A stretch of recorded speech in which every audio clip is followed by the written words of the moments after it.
परम भक्तानुरागी देवियों सजनों, आज श्री राम कथा ज्ञान यज्ञ का 5वां दिन है। नित्य प्रति आपने जो बातें श्री राम कथा के दौरान सुनी वो जीवन में उतारने के लिए है। श्री राम कथा सुनने का अर्थ यह नहीं है कि केवल इस काम से सुने और इस काम से निकाल दे। राम को अपने जीवन में उतारना ही, राम के कार्यों को अपने जीवन में उतारना ही इस राम कथा का उद्देश्य है। आप राम के भक्त हैं।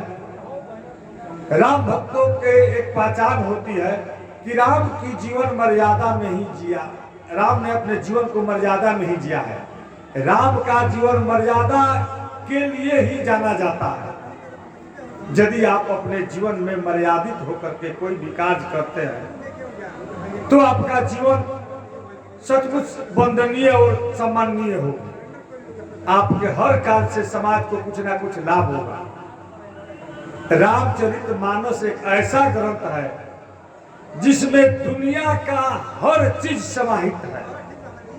एक राजा का कर्तव्य क्या है, एक प्रजा का कर्तव्य क्या है, एक पिता का कर्तव्य क्या है, पुत्र का कर्तव्य क्या है, पत्नी का, भाई का, समाज का, परिवार का, सबके गुणों का उसमें चर्चा किया गया है। सबके कर्तव्यों की बात की गई है, कैसे जीवन जिया जाए। रामचरितमानस वर्तमान समय में विश्व के लिए उच्च संजीवनी का काम करती है, जिससे आपसी भाईचारा, सामाजिक एकता और राजनीतिक विरासत को ऊंचाइयों तक पहुंचाया जा सकता है। राम ने किसी के साथ भेदभाव नहीं किया था।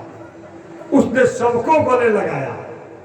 सेवरी हो, जटायु हो और भीलराज हो या विभीषण महाराज हो, सबको उसने गले लगाया। राम की जो चरित्र है वो हमारे लिए कितना अनुसरणीय है, अनुकरणीय है, वंदनीय है।